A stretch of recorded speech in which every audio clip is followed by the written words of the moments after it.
Olá, ouvinte da Rádio Estadão ESPN, 25 de setembro, dia do rádio, e a Rádio Estadão ESPN faz uma programação especial numa ação inédita no rádio brasileiro. Uma ação que é de iniciativa aqui da Rádio Estadão ESPN, mas que conta com parcerias importantes. Sim, parcerias de concorrentes, mas são concorrentes que, como nós aqui, têm o mesmo amor, a mesma paixão pelo rádio, os mesmos objetivos também. E a gente chamou aqui justamente colegas de trabalho para fazer aquilo que a gente mais gosta de fazer. Eu acredito que as duas coisas que a gente mais gosta de fazer, uma é falar no rádio, a segunda é falar de rádio, falar sobre rádio. E para isso a gente já agradece aqui ao Sistema Globo de Rádio, também a Rede Record, a Rádio Jovem Pan e a Rede Bandeirantes de Rádio. Isso porque aqui comigo, Raíssen Abac, no estúdio montado no 6º andar do edifício sede do Grupo Estado, aqui no bairro do Limão, nós estamos recebendo colegas que vão contar um pouco das suas histórias, falar um pouco sobre esse veículo que até hoje é apaixonante.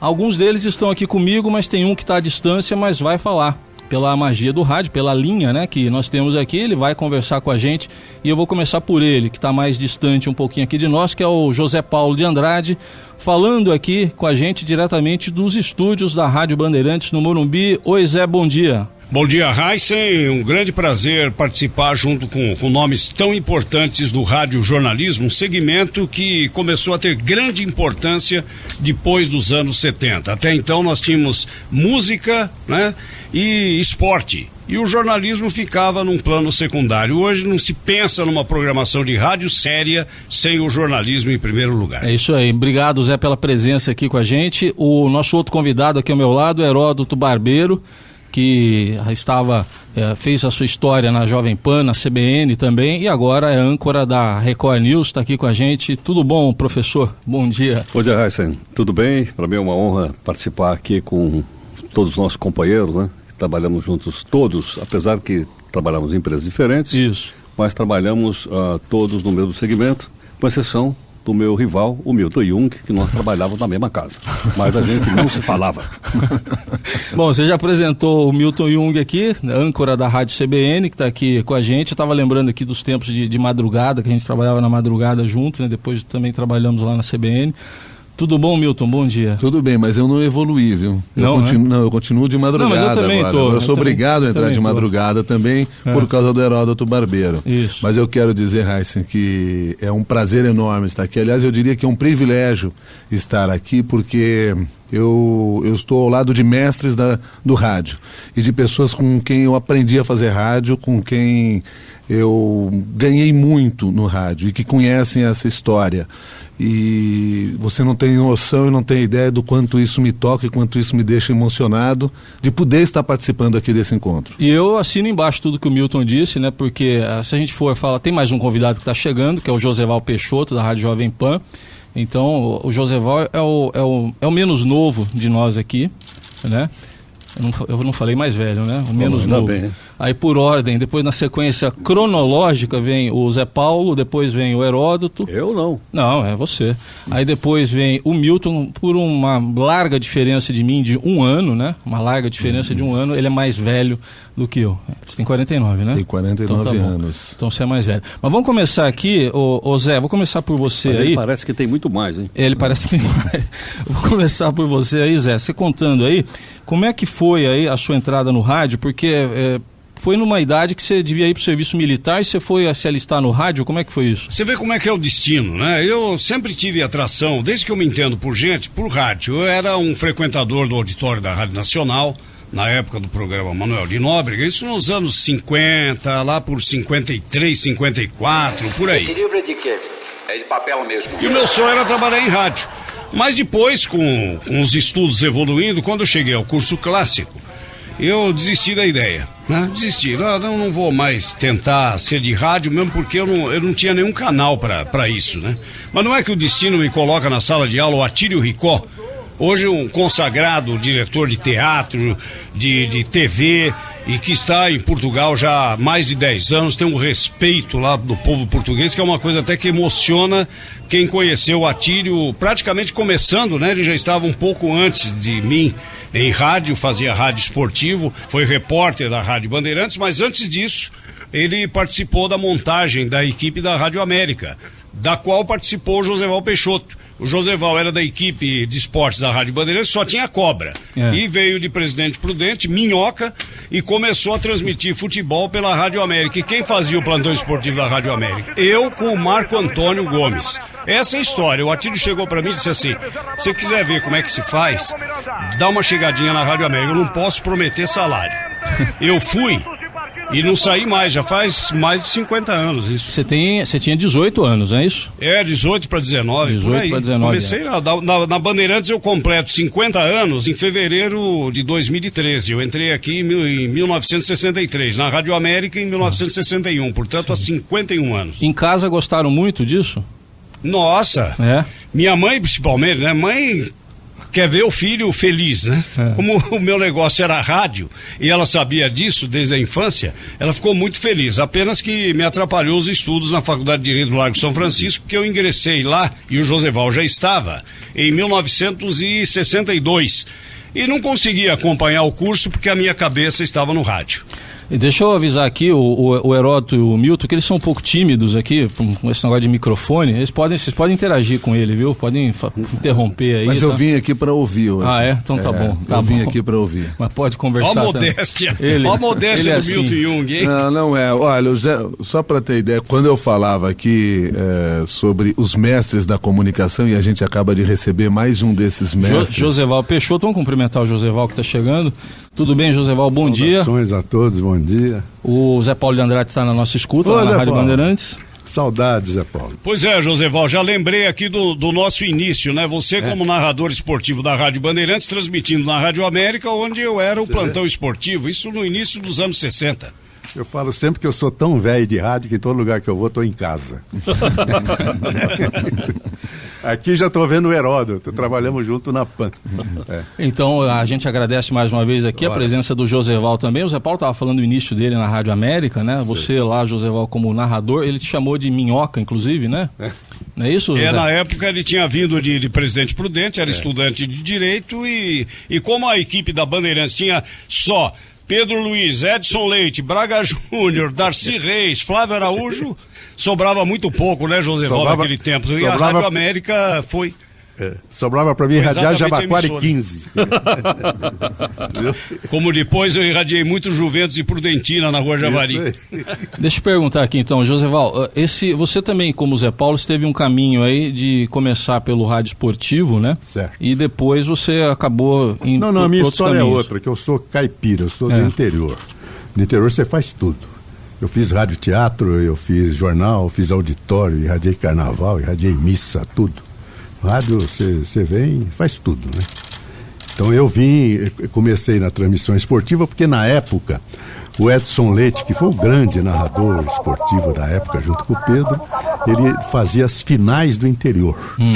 Naquele ano, 59, a final foi na minha cidade, em Presidente Prudente, Corintim e Bragantino. E o Edson foi lá narrar esse jogo. E eu o recebi na rádio, e demonstrei o interesse de vir para São Paulo, que eu queria estudar Direito, e ele me contratou. Quer dizer, eu fui bafejado pela sorte, que eu vim contratado. Né? Isso é coisa quase impossível. Veio para São Paulo contratado. Contratado, você imagina, moleque de 19 anos, contratado pela Bandeirantes, que era a grande emissora da época, né? É grande até hoje, mas era sem dúvida a maior audiência do rádio, era a Bandeirantes, Cadeia Verde e Amarela. Foi onde eu trabalhei com o Zé Paulo, foi lá. E depois, depois o Joseval teve outras passagens aqui pela Bandeirantes, né? Tanto no jornalismo, fazendo o programa Acontece, e daqui a pouco a gente vai até contar uma história relacionada a esse programa, e como narrador esportivo também, com o Fiore Gilhote, dividindo com o Fiore as transmissões esportivas. Então foram 3 fases do Joseval na Bandeirantes. Zé Paulo, eu inaugurei 2 jornais na Bandeirantes. Este do meio-dia, que foi você que me contratou, quando fechou a Tupi, né? Quando fechou a Rádio Tupi, você me contratou. Jornal do Meio-Dia. Você que me contratou. Mas antes disso, o Primeira Hora, quem inaugurou também fomos eu, Fernando Solera e Rubens Greifo. Exatamente, das primeiras equipes, né? Porque nós começamos com o Marçal, com o Kiko, né? O Francisco Renato Duarte e com o Pérez, né? Não, eu fui antes. O Fábio Pérez. Não, Marçal fazia o programa Fábio do meio-dia. Pérez, a primeira Show equipe, né? Viu, Zé, para o nosso público entender aqui é um papo bem assim mesmo, porque todo mundo se conhece, todo mundo trabalhou junto por aí, como disse aqui o Não José damos chance pra gente nova. Então todo mundo se cruzou por aí, né? Quase todo mundo trabalhou com todo mundo aqui. E nessa história também, o Heródoto Barbeiro, ele teve que deixar a sala de aula, né? Acho que por livre e espontânea imposição do rádio. No começo você acho que juntava as duas coisas, né, Heródoto? Eu queria que você falasse um pouco desse começo lá na Jovem Pan, que você entrou como comentarista, né? Mais voltado até para fatos históricos. E como é que foi essa transformação do professor de história em jornalista? Olha, Raíssa, para mim é um privilégio também, como disse o Milton agora há pouco, porque eu sou um jornalista tardio. Então eu era, como eu disse agora há pouco, eu era ouvinte do Zé Paulo, porque eu levantava para dar aula cedinho, eu entrava às 7 horas da manhã, e eu ia então no carro ouvindo o Pulo do Gato com o Zé Paulo. Eu dava aula de história contemporânea, está muito ligado a jornais. Então à tarde eu ouvia no sábado à tarde uma revista que o Zé Paulo fazia, com os fatos toda semana, então para mim eram muito importantes, né, para dar aula. E eu até disse para ele agora há pouco, que eu só não gostava quando ele fazia futebol, porque ele é meio São Paulino como você. Você certo ou não? Não, eu torço pro Botafogo do Rio. Mas eu era imparcial. Então, esse foi um ponto. O outro ponto, obviamente, o Josival sabe disso. Josival, para mim, isso agora não é porque eu estou na presença dele, estou falando agora como ouvinte, foi o melhor narrador de futebol de todos os tempos.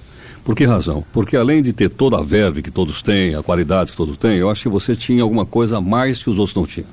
Você tinha um pouco de cultura de direito, você tinha um pouco de cultura, não é verdade? Então eu acho que o seu vocabulário era um pouco mais sofisticado do que os demais. Eram excelentes. O Zé Paulo, lembro, citou vários. Mas eu estou te falando, eu acho que eu nunca te falei isso pessoalmente, estou te dizendo agora.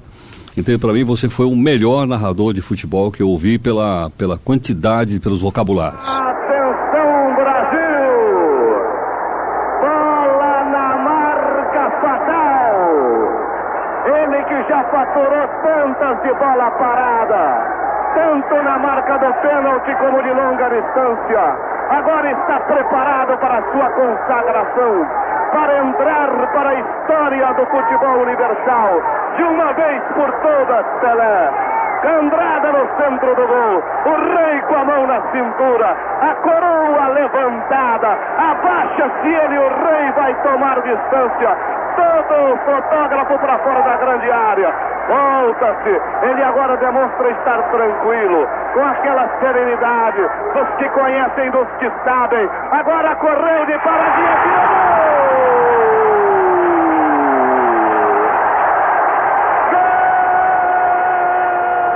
E vou contar também mais um fato.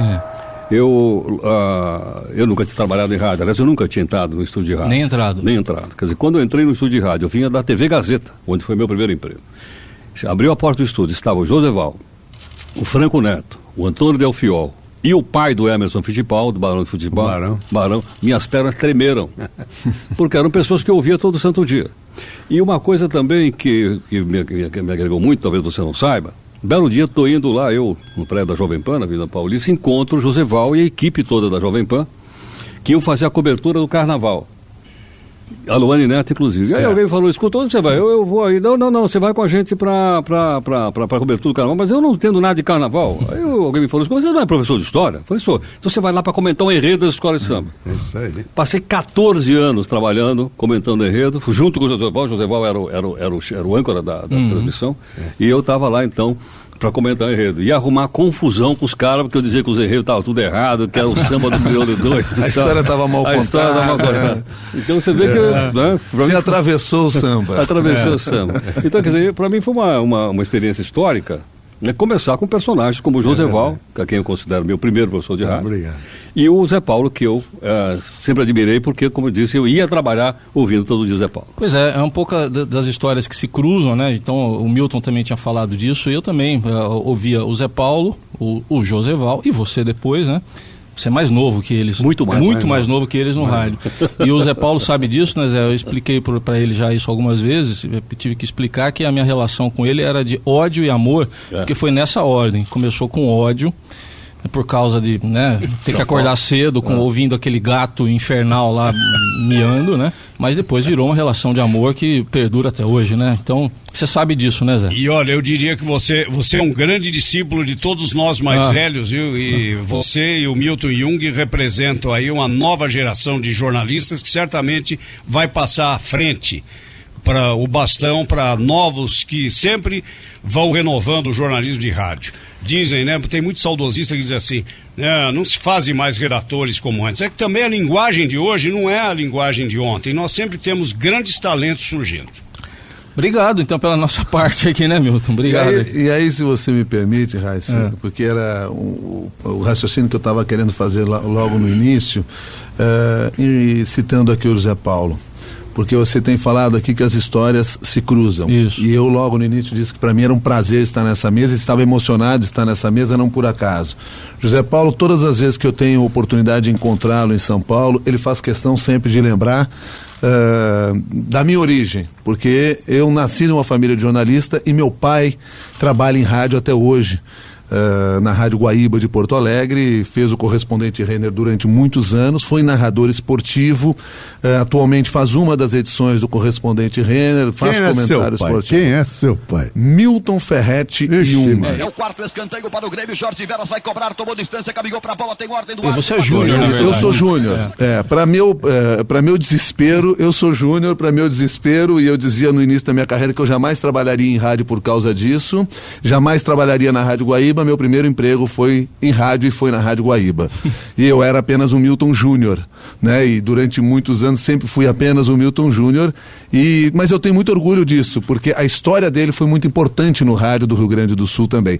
E tinha essa parceria com o rádio de São Paulo, as emissoras de rádio faziam essas parcerias em Copas do Mundo e tinham a possibilidade de trabalhar juntos. E o esporte fez isso, né? O meu pai narrando futebol no Rio Grande do Sul, quer dizer, o José Paulo teve essa participação também. Então eu fico muito emocionado de estar aqui ao lado de vocês, porque na realidade é uma outra geração já dos Jungs participando também dessa conversa, e por isso que eu fico muito feliz com isso. Legal, muito bom esse registro. O DNA é bom, viu? É bom. Mas de vez em quando a genética não ajuda. Eu tenho DNA, mas você sabe que às vezes dá umas mudanças nas células lá e atrapalha tudo. Programa especial 25 de setembro, dia do rádio, aliás, no ano também em que se completou um aniversário. O jornalista gosta de data redonda, né? A gente adora data redonda. 90 anos da primeira transmissão de rádio no Brasil. Aqui comigo na Rádio Estadão ESPN hoje, José Paulo de Andrade, que fala direto dos estúdios da Rádio Bandeirantes no Morumbi. E aqui, ao meu lado, Joseval Peixoto, da Rádio Jovem Pan, Heródoto Barbeiro, da Rede Record News, e Milton Jung, da Rádio CBN. Bom, gente, eu queria propor para vocês a gente falar um pouco, a gente já falou um pouquinho do começo de cada um, a gente falar também da importância que o rádio tem na vida das pessoas até hoje. Já mataram o rádio tantas vezes, né? Quantas vezes já não mataram o rádio? Olha, em 2004, quando eu fui escrever um livro de jornalismo de rádio, eu tive que fazer algumas pesquisas para escrever esse livro. E eu encontrei pelo menos 4 atestados de óbito do rádio nesse caminho. E todos eles deram errado. Mas sempre tem alguém para assinar um novo atestado de óbito do rádio e se enganar novamente. Mas eu acho que à medida que o tempo vai passando e o rádio vai mostrando seu fortalecimento e se na renovação que ele cria, e não estou falando de renovação de pessoal, mas na renovação do modelo do rádio que se faz, utilizando novas plataformas, etc., chegando a novos públicos, eu acho que cada vez menos as pessoas vão apostar no fim do rádio, que aparentemente está muito distante de acontecer. A história já provou isso várias vezes. Você também já viu várias mortes, então, José Val? Já vai. Já, né? Não, e eu sou tão antigo que eu participei do primeira morte. Que eu sou do rádio antigo mesmo. A primeira foi quando? Não, quando veio a televisão. Na televisão, década de 50. E realmente o rádio foi esvaziado, porque a televisão se instalou no Brasil e levou para lá os grandes radialistas. Então o rádio ficou meio perdido, não, porque ele continuou no ar. mas ele ficou buscando um caminho, né? E o curioso é que a história mostra que todos os veículos que já existiam, quando surge um novo, existe a ideia de que esses veículos vão acabar. E essa discussão existe até hoje, agora com a internet, tenha sido na televisão, tenha sido com jornal, tenha sido com rádio. É verdade. Ela persiste, mas todos esses veículos conseguem se adaptar a essas novas necessidades, às novas demandas. Bom, Mas a internet, então, hoje faz o papel que as próprias ondas curtas que já tiveram a sua fase não faziam. Porque leva o som das emissoras para qualquer parte do mundo. Então a internet é uma alavanca até para o rádio. Hoje qualquer rádio é sintonizada no mundo inteiro graças à internet. Então o medo que se tinha, ou a afirmação que se fez de que a internet mataria o rádio foi o contrário. Esticou a capacidade e a potência do rádio para o mundo inteiro. Até que os políticos não nos ouçam aqui, a gente faz o programa normal durante o horário político, né? Durante o horário obrigatório, a gente segue pela internet, mas graças a Deus, né? Ainda bem. Bom, Heisen, como eu vou ter de abandoná-los um pouco antes, né? Até por questão aqui de horário de estúdio, eu gostaria de relatar rapidamente 2 acontecimentos que me uniram a Heródoto e a Joseval. Um deles... Joseval aqui na Bandeirantes, no Jornal do Meio-Dia, em 1982, os metalúrgicos do ABC em greve, comandados pelo Lula, e o ministro Murilo Macedo do Trabalho, que não queria conversa com grevistas, veio ao Palácio dos Bandeirantes para um almoço com o governador Paulo Maluf. E aí nós armamos. O Bahia Filho era o nosso repórter no Palácio, e o Zé Roberto Marques, infelizmente falecido precocemente, era o nosso repórter no ABC. Fizemos no ar a ligação, o Lula falando com o Murilo Macedo, que não queria conversa com ele, foi a coisa mais importante daquela época, deu primeira página da Folha de São Paulo no dia seguinte. Foi um grande acontecimento em que o Joseval participou. E com o Heródoto, o prêmio Líbero Badaró de 1992, porque nós, até com a sua participação, Raíssa, eu fiz a ligação. Pusemos no ar, né, 2 desafetos, o ministro Magri do Trabalho e um funcionário da Previdência Social que o acusava de uma irregularidade. Então, eu acho que foi pioneira essa ligação, quer dizer, 2 emissoras importantes, a Bandeirantes e a CBN, fazendo uma entrevista de interesse nacional. Isso foi com o Heródoto e ganhamos em 1992 o prêmio Líbero Badaró. Acho que eu fiquei tão emocionado que pouco mais de um mês depois eu tive um infarto. Não, aquele dia foi marcante mesmo, né, Heródoto? Porque a gente nem sabia como é que ia... Muitas emoções. O que ia dar aquilo, né? Aquela ligação de 2 rádios que eram concorrentes e entraram no ar para fazer uma entrevista juntas. Eu diria até você, Raiz, que não éramos concorrentes. Verdade. A CBN era muito pequenininha. Tinha menos de um ano na época, né? Muito pequenininha para concorrer com a grande rádio, não eram concorrentes. E eu acho que o gesto, antes de falar da matéria, o gesto de permitir que a Bandeirantes, que a CBN entrasse em cadeia com a Bandeirantes, eu acho que foi um gesto em que o Zé Paulo pensou muito mais no jornalismo do que na competição de rádio. Porque dependeu dele, porque ele era o diretor de jornalismo naquela época, ele estava no ar naquela época. Depois ele teve situação, meu amigo, é o seguinte, que CBN eu nem conheço isso aí. Podia ter falado, né? Eu acho que esse é um gesto de estadista que o Zé Paulo teve. E eu acho então que o prêmio Líbero Badaró eu ponho no meu currículo. Aliás, viu, Zé? É grande prêmio, nós ganhamos o grande prêmio. Foram distribuídos vários prêmios. Grande prêmio do Impé.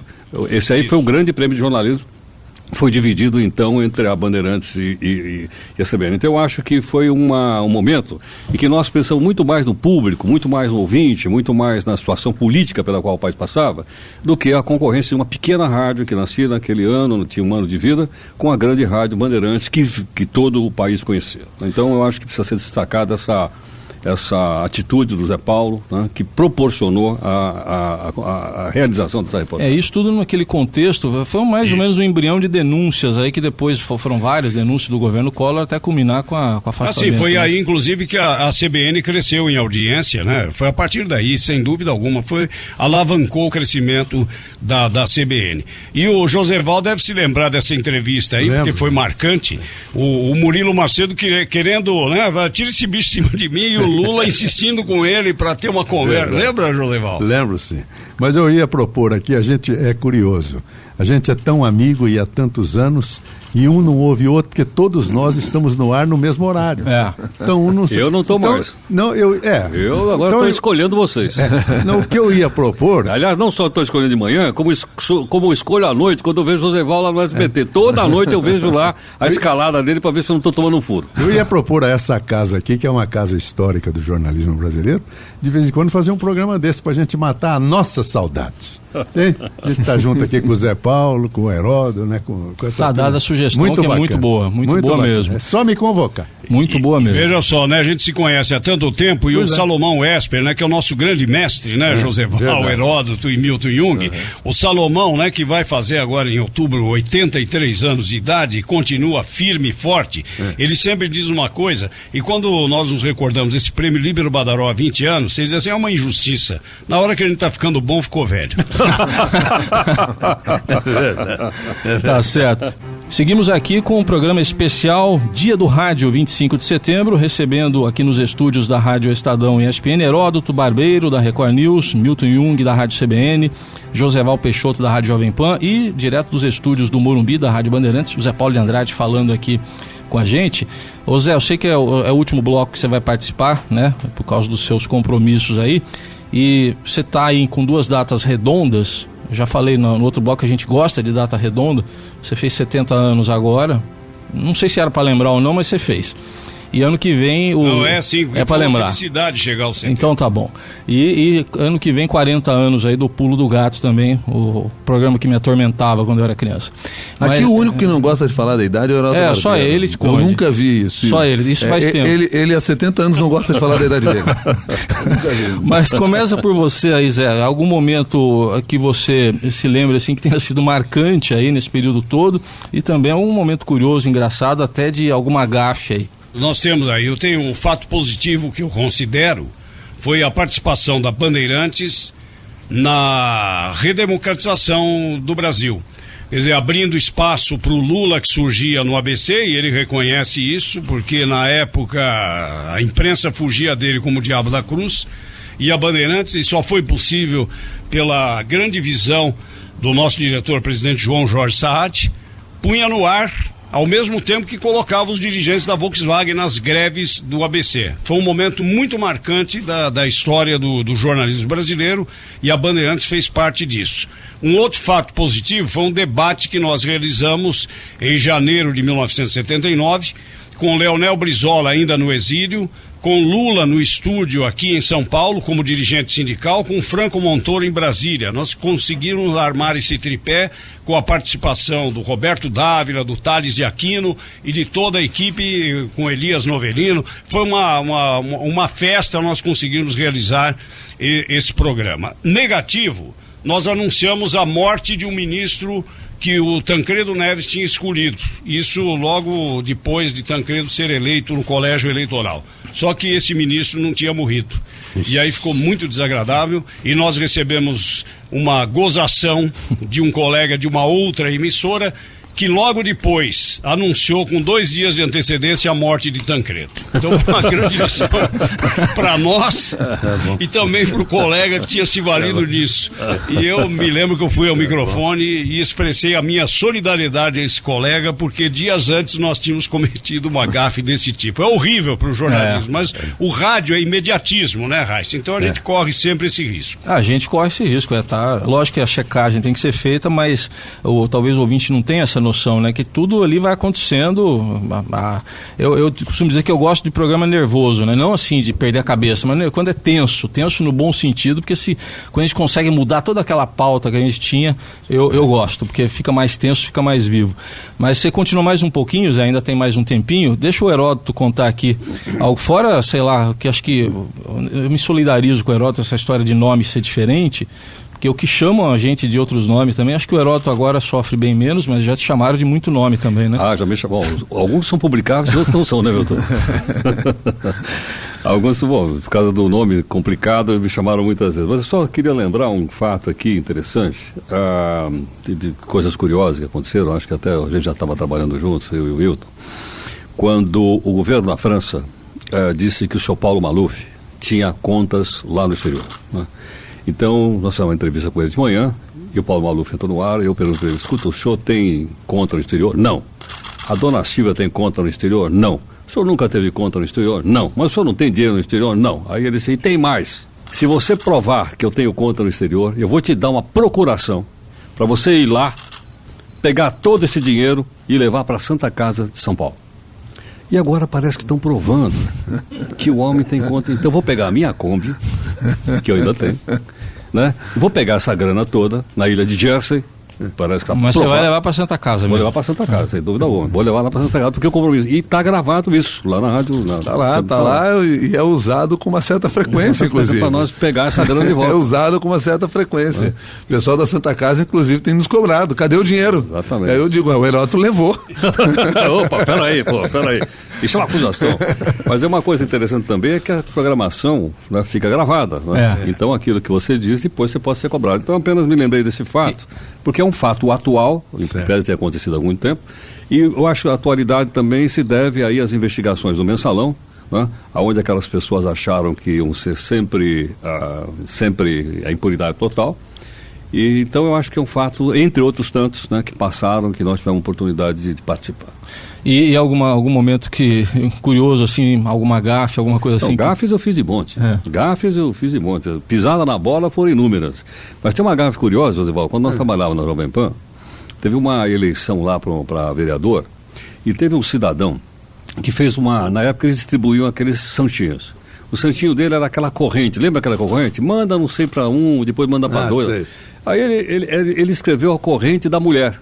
Então você faz assim, você pega uma mulher e manda para o seu colega, depois ele pega duas mulheres e tal, e eu peguei aquele, esculhambei o cara no ar, lá na Jovem Pan, dizendo que aquilo era uma falta de respeito e tal, e porque que ele talvez estava fazendo isso com a mulher dele, porque não estava bem com a mulher, e falei, então, vai ver que ele... Bom, quando eu saí lá na porta, o cara estava me esperando para me bater, lá no 24º andar, na porta, o cara dizia, você falou mal, não, falou mal da ele você falou mal da minha mulher, coisa, aí o segurança lá seguraram a barra, mas o cara queria me bater por causa de um folheto que ele escreveu e eu apenas que ele publicou. E você, Joséval, o que você conta? Não, você imagina, eu entrei, você estava falando de idade, quando pergunta a mim, eu faço 38, e não minto, é que eu falei muito rápido, eu sou de 38, o cara não fez a conta, entendeu? Mas eu entrei no rádio com 15 anos de idade, eu estou fazendo 74 anos. Então eu tenho quase 60 anos, né, de rádio. Então eu tenho muitas histórias. Mas no plano da curiosidade, a narração da final da Copa de 70, que pouca gente sabe, mas só havia uma linha telefônica para o Brasil. Porque o México é ao lado dos Estados Unidos, os caras usavam as linhas para negociar com a Europa, né? O esporte brasileiro era uma linha. Então, todas as rádios tiveram que fazer uma transmissão única. Então, a grande equipe do Pedro Luiz, do Fiore Giliotti pela Bandeirantes, a minha pela PAN, nós nos unimos. Como é que fizemos a Copa? A mesma transmissão, um comandava abertura e fechamento, outro irradiava primeiro tempo de um jogo, outro segundo tempo de um jogo, e virava no próximo jogo. E se o Brasil fosse para a final? Aí é que tinha coisa. Nós fomos ao Dr. Paulo Machado de Carvalho para ele fazer um sorteio. Dividimos em 30 minutos do primeiro tempo, 15, mais 30 do segundo. E eu, por sorte, ganhei os 30 minutos finais. Então o Brasil ganhou de 4-1, eu recebi o jogo 1-1. Quem narrou os 3 gols da vitória do Brasil, decidindo a taça Gilles Rimet, fui eu, por sorte, por sorteio. Porque, na verdade, eu sou um fã de Pedro Luiz e um fã de Fiore Giliotti. Brasil no estádio Afeta. Levantada a bola para Pelé, cabeça para Agora é um homem de muita sorte, né? Eu tô achando que é de muito mais talento do que de sorte. Porque, na verdade, teve sorte porque vem para São Paulo contratado. Isso. Teve sorte porque... É tudo sorte na vida dele. Não, eu inclusive nas palestras que eu dou, eu cito um negócio que é muito pouco estudado, eu acho. A questão do acaso na vida das pessoas. Que é muito importante. Define Mas você precisa estar no lugar certo também. Você sabe, você quer ver como essa coisa... E sem dúvida, concordo plenamente a história do acaso na nossa vida, porque às vezes a gente não escolhe o caminho. Verdade. Eu, por exemplo, tinha na minha cabeça que eu ia sair do Rio Grande do Sul e ia trabalhar no Rio de Janeiro. E de repente eu venho para um casamento em São Paulo de um amigo e a vizinha trabalhava na TV Globo. Ela olha para mim e diz assim, você fez televisão? Eu digo, eu faço. Naquela época, qualquer coisa que ela me perguntasse, eu faria, né? E aí, você faz televisão? Faço. Se tem uma vaga lá, você quer fazer teste? Eu faço. Fiz o teste, passei. E graças a passar na TV Globo, fui pra TV Cultura, conheci Heródoto Barbeiro, tomando um cafezinho, ele descobriu que eu gostava de rádio e disse, você não quer trabalhar na CBN? Que azar, mas enfim, azar seu, né? Mas enfim, porque eu sou um cara de tremenda sorte, porque graças a essa vizinha, que eu poderia ter para qualquer outro endereço em São Paulo, eu consegui vir para São Paulo e ter essa oportunidade que tive. Começou com um casamento. Deixa eu liberar o Zé Paulo, mas você não vai escapar ainda, viu, Milton? De falar ainda do... você vai falar, eu vou falar também depois aqui de alguma gafe. Eu vou só liberar o Zé Paulo, que ele tem o compromisso, né? Ia ficar com a gente só até esse terceiro bloco, mas que você mandasse aí, ô Zé, uma mensagem final aqui para os nossos ouvintes, para seus companheiros aqui, muitos aqui que estão com saudade de você, entre os quais eu me incluo. Pois é, foi uma grata satisfação participar com vocês e eu concordo plenamente aí com o que disse o Milton Jung. A nossa vida é marcada já, eu acredito muito em destino. A minha história mesmo, né? O que eu tinha que ser? Colega do Atílio Ricó no 2º ano clássico no Liceu Pasteur, né? Apenas para entrar em rádio, ou não. Foi isso. A mensagem que eu deixo, Heisen, é que nós continuemos fazendo um rádio de qualidade. Nós estamos em prefixos diferentes, somos concorrentes, né? Disputamos a audiência dos ouvintes, mas é exatamente pela qualidade de um que o outro se destaca porque quer fazer melhor. Essa é a mensagem que eu deixo aí para os companheiros e a grande alegria de encontrá-los a todos, Joseval Peixoto, Heródoto Barbeiro, o Milton Jung e você, essa figura extraordinária que tanta saudade deixou aqui na Bandeirantes e que eu tenho certeza um dia ainda voltará a essa casa. Tá bom. Ô Zé Paulo, não me complica, mas tá bom, tá ótimo. Obrigado, Zé, pela lembrança. Um abraço pro Acácio, viu? Pro Acácio Costa, que foi grande diretor aqui da casa, né, da Band FM, e que hoje emprega aí todo o seu talento, o seu desempenho, a sua dedicação profissional à Rádio Estadão e ESPN, a quem agradeço nesse momento. E ô Zé, aproveitando que hoje você está sendo um garoto para mandar recados, fora do ar você já recebeu muitos aqui para mandar, do Heródoto principalmente, então eu peço que você anote aí a minha lista para você mandar uns abraços aí, todo mundo, tá bom? A lista é essa, todo mundo. Um abraço, hein, Raíssa? Um abraço, Zé, obrigado pela participação. Aí o Zé Paulo de Andrade, que nos deixa agora aqui, ele conversou com a gente direto dos estúdios da Rádio Bandeirantes no Morumbi, mas o nosso programa especial do Dia do Rádio segue. Nesse dia 25 de setembro, Dia do Rádio, programa especial com nossos colegas também de outras emissoras que fazem radiojornalismo. Até agora há pouco estava aqui falando diretamente dos estúdios da Rádio Bandeirantes, o José Paulo de Andrade, que já nos deixou, né, por outros compromissos, mas aqui nos estúdios da Rádio Estadão ESPN no bairro do Limão, estão o Joseval Peixoto, da Rádio Jovem Pan, Milton Jung, da Rádio CBN e também Heródoto Barbeiro, da Record News. O Milton ficou no ar lá, você ia contar lá algum momento. Eu ia contar alguma coisa, eu estava bem quietinho para não precisar contar nenhuma dessas coisas. A gente ia esquecer, né, mas eu quero começar pela boa notícia, porque gafes eu acho que nós temos muitas, mas eu queria começar pelo lado positivo e uma coisa que para mim marcou, porque eu tenho uma tese de que, e talvez essa tese nunca se comprove, mas eu vou continuar com ela porque eu sou um otimista no rádio. O maior evento midiático desse século ou dos últimos anos todos e mais marcante na história mundial foi criado, foi projetado para impactar o mundo pela televisão. E eu estou me referindo aos atentados de 11 de setembro. São 9h56. Um avião bateu em uma das torres no World Trade Center há poucos instantes em Nova York. Mas pelo horário em que ele aconteceu, aqui no Brasil, eu tenho quase que absoluta certeza que boa parte das pessoas soube desse atentado pelo rádio. Sim. Porque era o horário do rádio ainda e não o horário da televisão. Verdade. Apesar de nós termos recebido a informação pela televisão.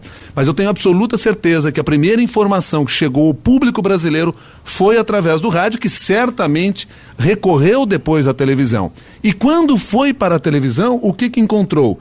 Encontrou a televisão fazendo rádio. Por quê? Porque ninguém conseguia se aproximar daquele local, né? As câmeras só podiam mostrar aquelas imagens à distância e os jornalistas não conseguiam se aproximar. Os âncoras da televisão estavam no estúdio fazendo o que nós, no estúdio de rádio, estávamos fazendo também. Entrevistando pessoas por telefone, analisando, tentando descobrir e desvendar o que estava acontecendo. Então, um grande evento midiático que foi feito no dia 11 de setembro para a televisão, acabou sendo noticiado pelo rádio. Isso acho que é marcante no meu trabalho, sim, porque no caso eu estava na Rádio CBN apresentando o programa naquele momento e, curioso, apresentava um programa local, o CBN São Paulo, sim, que se transformou universal, porque nós passamos a cobrir para o Brasil, para o mundo inteiro, pela própria internet, etc.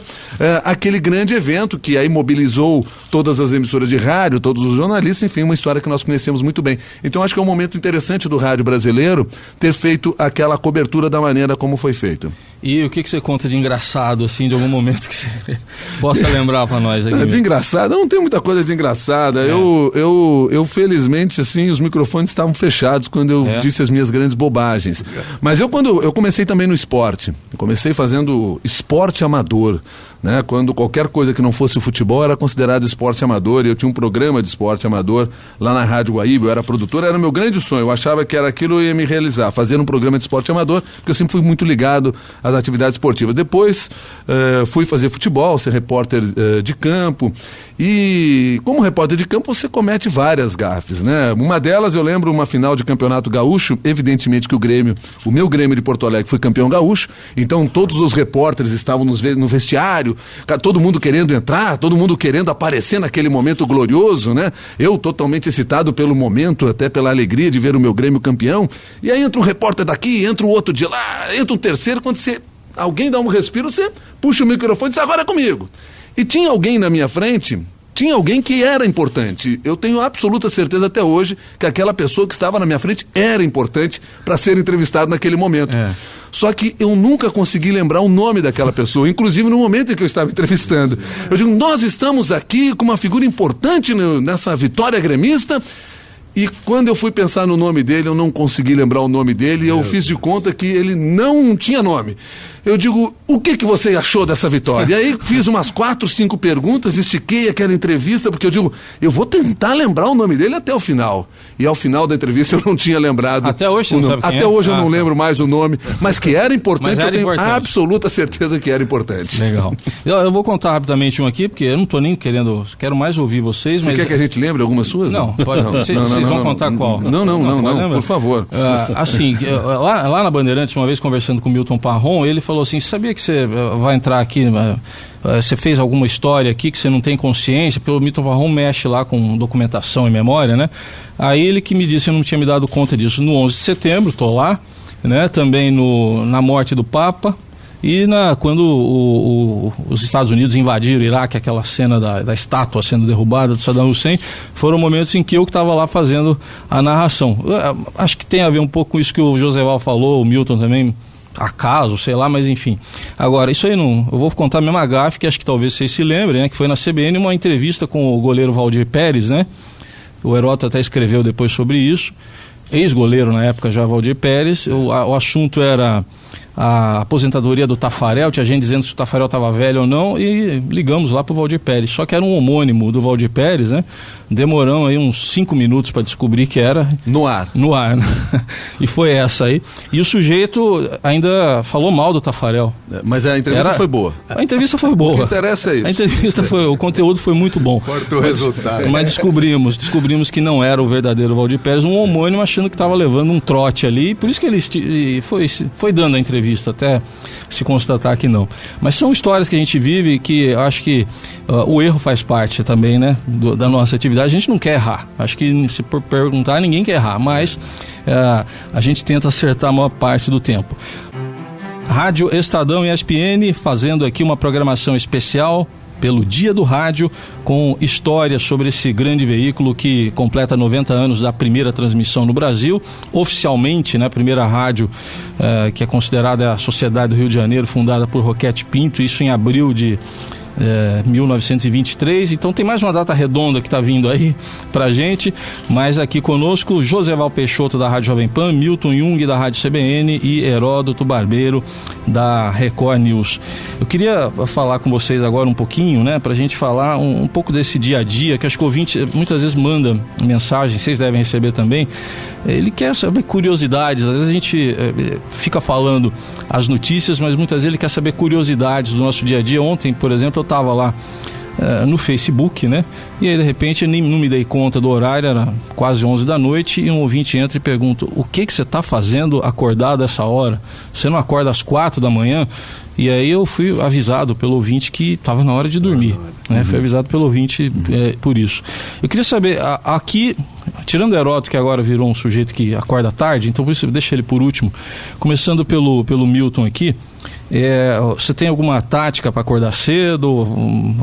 Pula da cama logo? O que você faz? Eu nunca tive problema de acordar cedo. Então, quando há pouco mais de um ano o Heródoto Barbeiro me deu a oportunidade de acordar às 4 horas da manhã. Sim, né? a quem você agradece.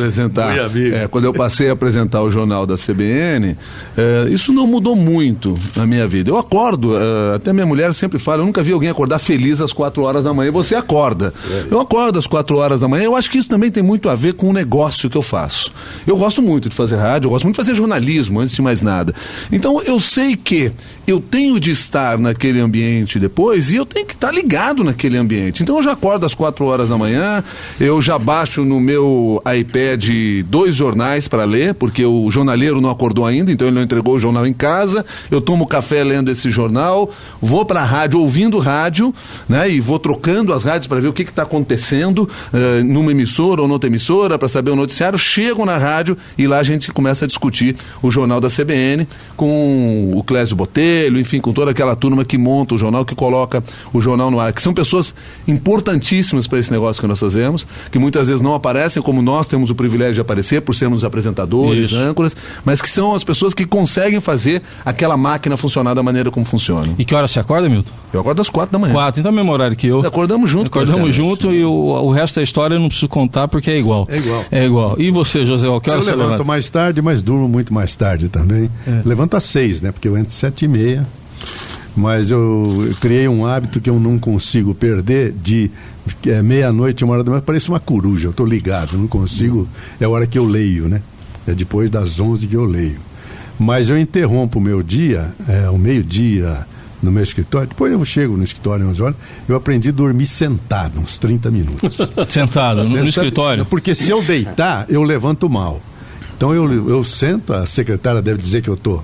que eu ainda continuo mexendo nos meus últimos processos. Eu sou advogado. Como advogado.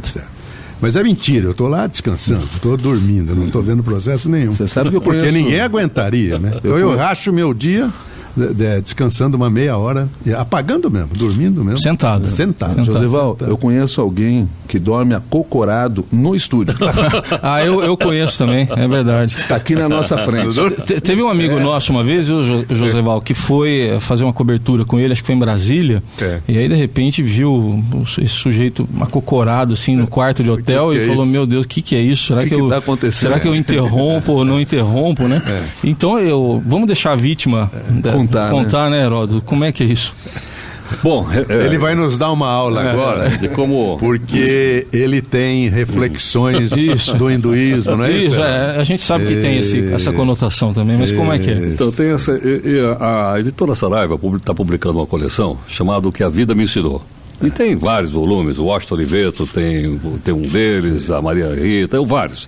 E pediu para eu escrever um, então eu escrevi um chamado O que a Vida Me Ensinou, que são algumas coisas assim que marcaram. E uma delas, eu conto num dos capítulos exatamente essa questão. Eu trabalhava na TV Cultura à noite, lá eu conheci o Milton Jung, né? Fiz vários programas na TV Cultura, mas teve uma época que eu era redator na TV Cultura de um programa que ia para o ar às 8 da manhã, chamado Cesta Básica. Então era o seguinte, o Diese fazia uma pesquisa, e eu recebia a pesquisa devia ter umas 80 páginas, e eu era o redator do programa. Eu escrevia 29 laudas a partir das 8 horas da noite. Eu saía da TV Cultura às 2 horas da manhã, não tinha condução, você lembra disso, lugar, né, Milton? Claro. Eu ia com o carro da Cultura, e no dia seguinte eu trabalhava às 6 horas da manhã na CBN. Então era uma barra pesada.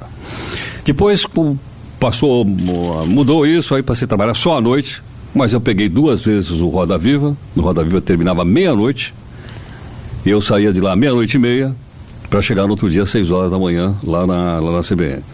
Então é o seguinte, não é fácil, né, você fazer uma coisa dessa. Mas tem um método de yoga que eu descrevo no livro, e que era o método que eu utilizava todo dia de manhã. É o método de você gargalhar. Sim. Esse cara deve ser louco, pô. Pois é, eu ia gargalhando dentro do carro. Mas rindo do quê? Rindo, sozinho. Exatamente. Essa vida rindo do quê? Exatamente. É uma técnica, entendeu? De humor que está ensinado no yoga. Eu faço yoga até hoje. Eu ia gargalhando. A minha casa é pertinho lá. Eu levava 15 minutos, 20 minutos. Mas Heródoto, para efeito de descansar o corpo? É para efeito de descansar a mente. Lógico que durante os dias, como você falou, eu sou budista, eu faço meditação nos buracos todo dia. Mas eu digo, para me animar, para chegar lá animado, eu acho que isso eu conseguia. É uma técnica do yoga, mas até qualquer pode fazer. Tá? E se pegar os livros de yoga, lá está escrita essa técnica. Aprendi lá. É só gargalhar bem alto. Gargalhar bem alto. Agora, o problema é você parava alguém do seu lado. E você gargalhar, por ficar deve ser louco. Como é que alguém pode gargalhar sendo dirigido por Zé Carlos Pereira? Jovem. É você que está falando. Que é meu amigo. E dormir de cócoras? Não, dormir de cócoras, não. O seguinte, é que eu fazia o jornal da CBN às 3h30 de pé. Isso. Por que eu fazia de pé? Porque eu não sei quem é que inventou que o rádio se faz sentado. Rádio se faz de pé. Ninguém dá palestra sentado, você dá palestra de pé. Ninguém dá aula sentado, dá aula de pé. Por quê? Porque o diafragma funciona melhor. Isso. O José Balsa, a narração esportiva é em pé. É em pé. Então eu sempre fiz jornal da CBN de pé. Tá? O rádio no seu início era em pé em função de ser um rádio de auditório. E era um microfone para tipo Roberto Carlos, né? Nós mesmo estamos sentados aqui agora, estamos de pé. Tá?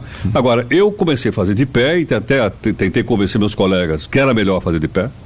Eu trabalhava com um headphone. Isso. E quando eu me cansava, eu ficava de cócoras no estúdio. Mas não que eu estivesse dormindo. Não dormia. Não, aquilo que a gente via não era... certeza que não era isso. Caluniador que está aí. Mas não era sono, então. Não, eu não dormia no estúdio. Pô, que é isso? Eu estava ouvindo e estava falando de cócora. É porque a posição de cócora é uma outra posição de descanso. Mas eu ficava às 3 horas. E era voltado para a parede, né? Como é que era? Não, isso é a meditação. Mas lá não. Lá eu estava sentado de cócoras para descansar. Agora, melhor fazer 3h30 de pé. Eu jamais senti sono, porque eu estava de pé. Você senta, a tendência é você sentir sono às 6 horas da manhã. Você relaxa. Na verdade, exato. Agora, de pé, se você para, você sente sono mesmo. Então eu acho que o rádio devia ser feito de pé e não sentado. Então tá aí a dica do Heródoto. Mas deixa as cadeiras lá. Tá? Não, tudo bem. Não me leva as cadeiras embora, por favor. Sentar, e quando ele fala de fazer em pé, né, o microfone que ele usava era um tipo que lembrava o Roberto Carlos, né? O jeito de cantar. Às vezes ele até pegava daquela maneira, parecia... Mas depois ele passou a usar o microfone da Madonna. Aí o pessoal chamava de Madonna. Exatamente, chamava o microfone de Madonna, que é aquele microfone que fica aqui ao lado da boca. Já. Até que facilita, porque na realidade para onde você se movimenta, você pega o som melhor.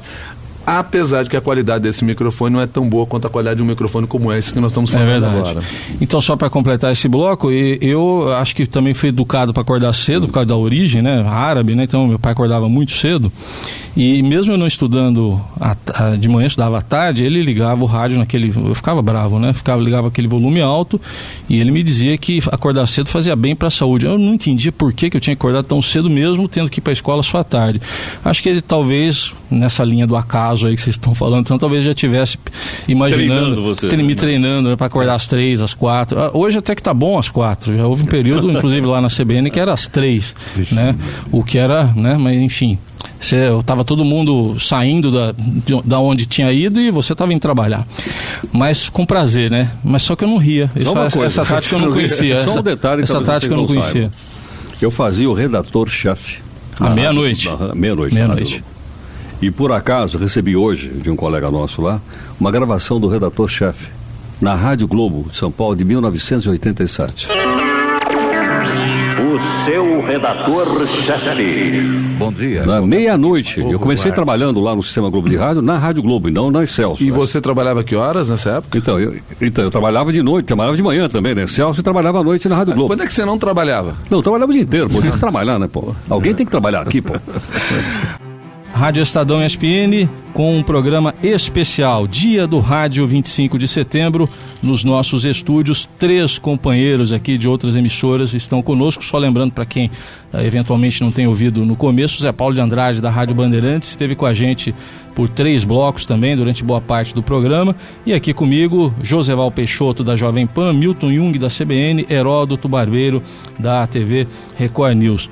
Vamos falar um pouquinho desse veículo que a gente tanto ama. Chegamos num acordo que a gente ama o rádio, né? Sem dúvida. Chegamos nesse acordo, não precisamos discordar disso. Agora, e aí, o que dá para projetar do rádio? A gente falou num outro bloco aqui das mortes que o rádio já teve, que anunciaram que ele teria, na verdade, né? Mas ele se reinventou sempre. Queria começar por você, Joseval. O que você vê de perspectiva pro rádio? Eu gostaria porque já que eu estou com 3 grandes âncoras aqui de jornal, mas falar de um outro setor de rádio que foi a minha vida toda, para ilustrar esse programa em homenagem à rádio, que é a narração esportiva, que é um know-how brasileiro. Foi inventado pelo Brasil. Hoje é copiado pela Argentina, pela América toda, a Europa ainda não faz isso. Mas nas grandes transmissões esportivas eram sempre 12, 13 emissoras, por isso que eu te perguntei, Milton, de quem era seu pai que narrava futebol, porque o Rio Grande do Sul sempre teve 2 emissoras conosco, que é a Gaúcha e a Guaíba. Eram 13 emissoras que seguiam a seleção brasileira.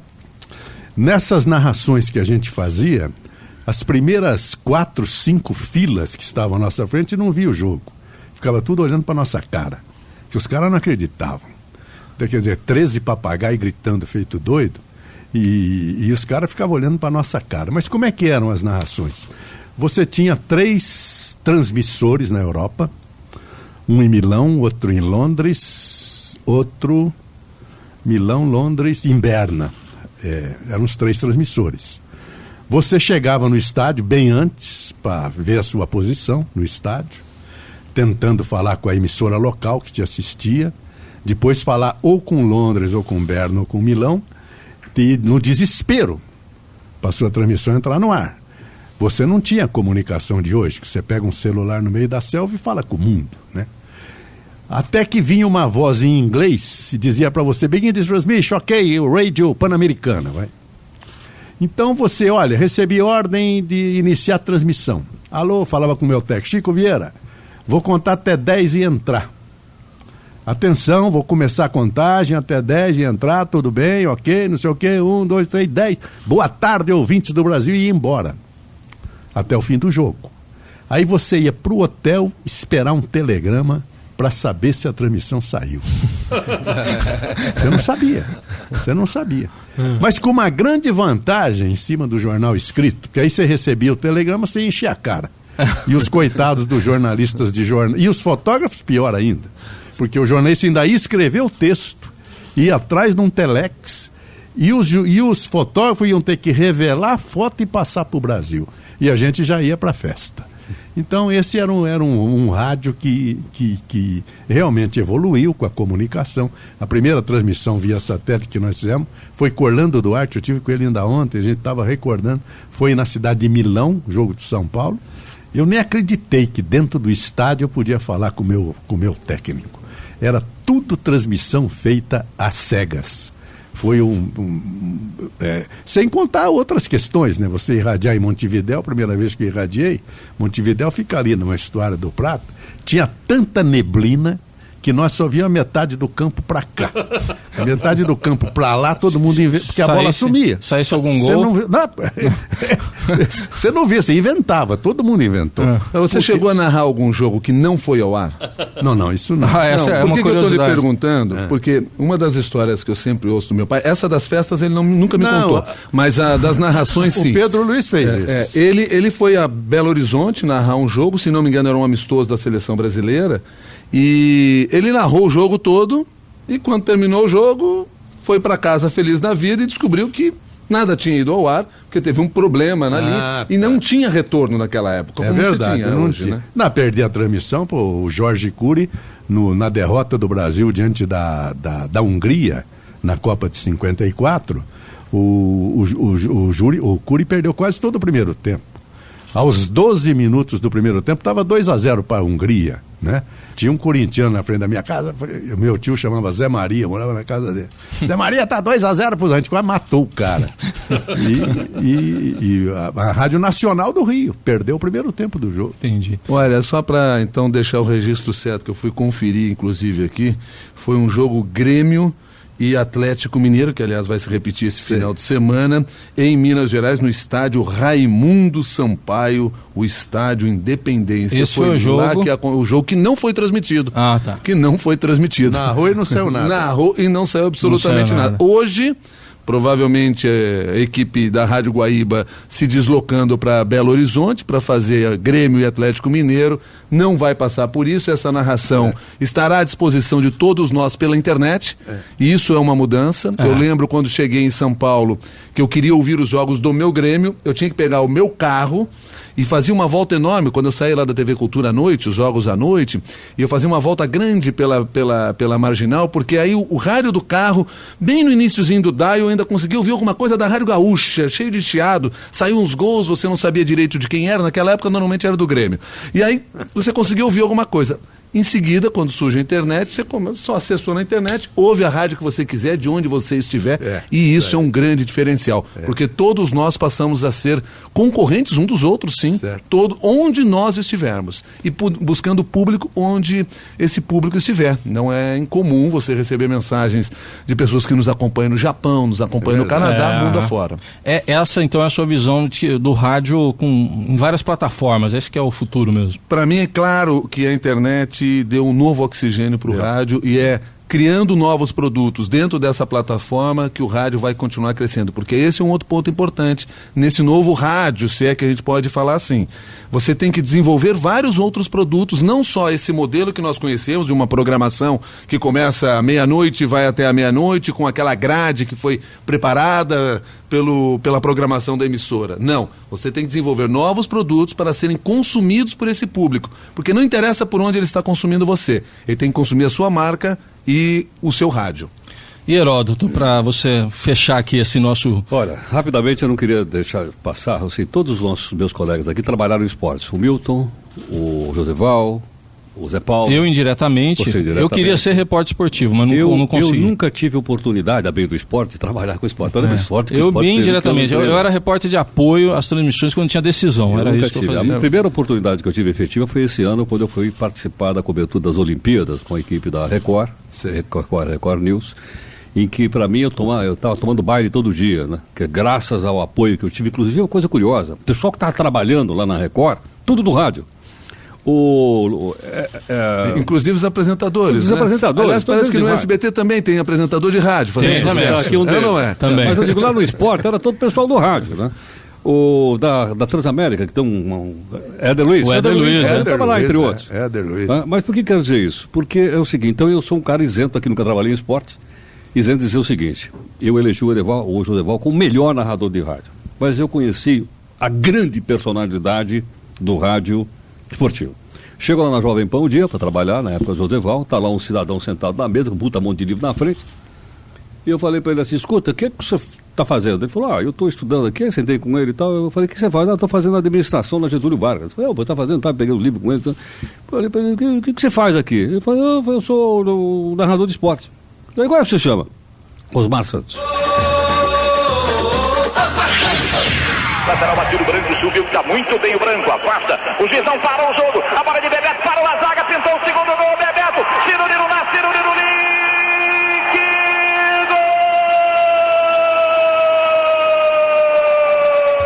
Primeiro dia que eu encontrei o Osmar Santos, estudando.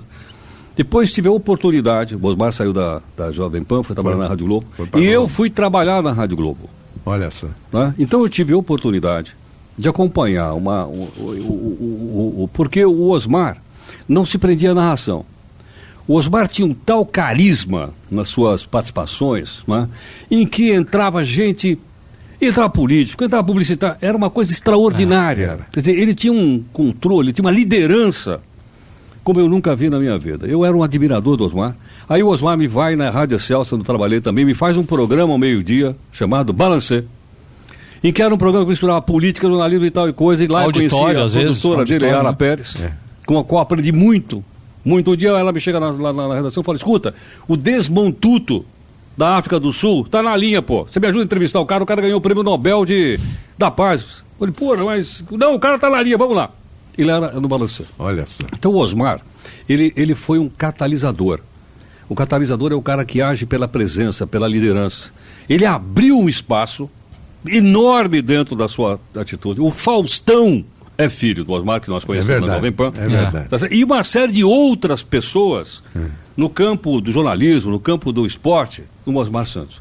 E olha, eu queria dizer a vocês também o seguinte, levei um impacto, que eu estava trabalhando de manhã, acho que na Rádio Celso, quando ele sofreu aquele acidente. Nossa, e eu? Eu conversei, entrevistei o policial militar que atendeu o Osmar naquele momento em que ele sofreu um acidente gravíssimo. Eu estava no ar aqui, me deixou, e estou emocionado, me deixou muito emocionado ter acompanhado, tá?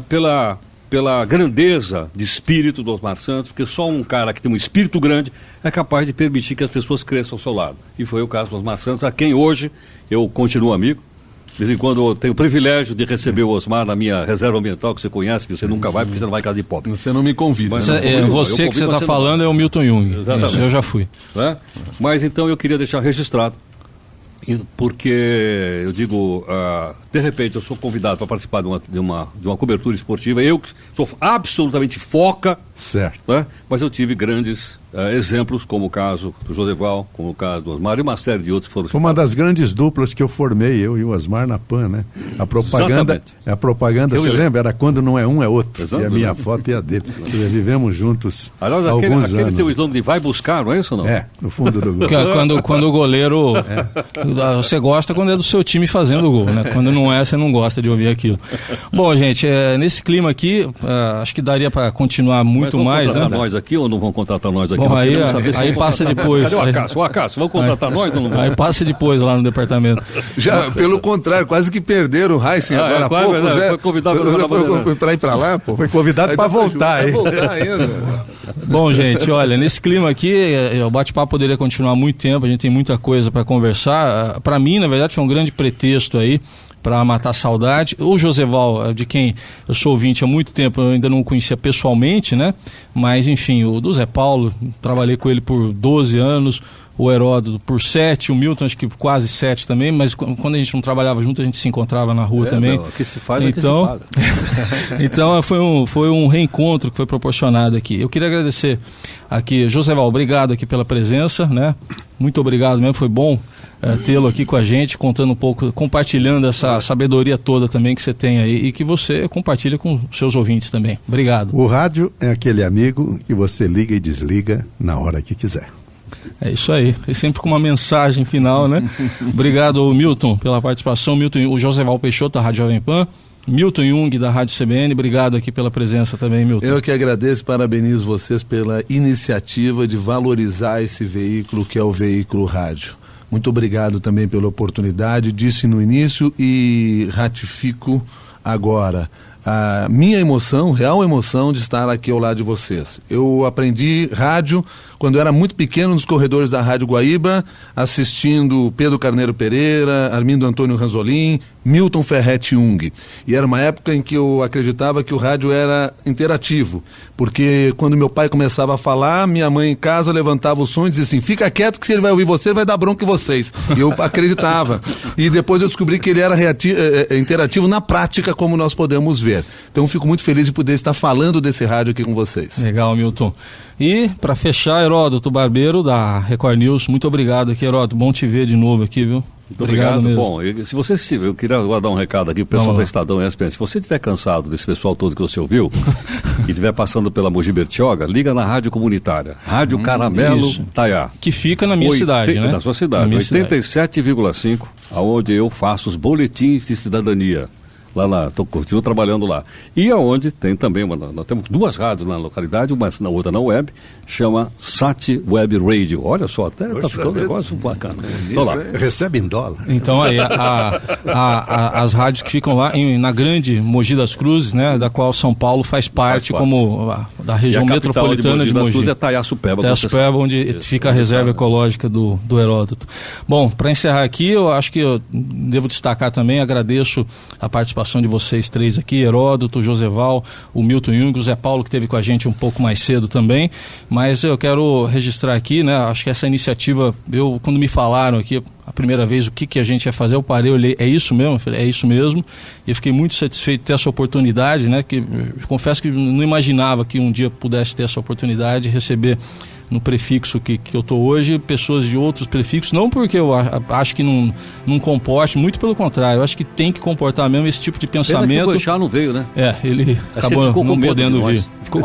Não pôde vir. Ficou com medo. Você foi convidado, mas ele não pôde vir. Ele está com medo. Mas a gente agradece aqui a presença de vocês, fiquei muito satisfeito dessa oportunidade que a direção da Rádio Estadão e ESPN nos deu.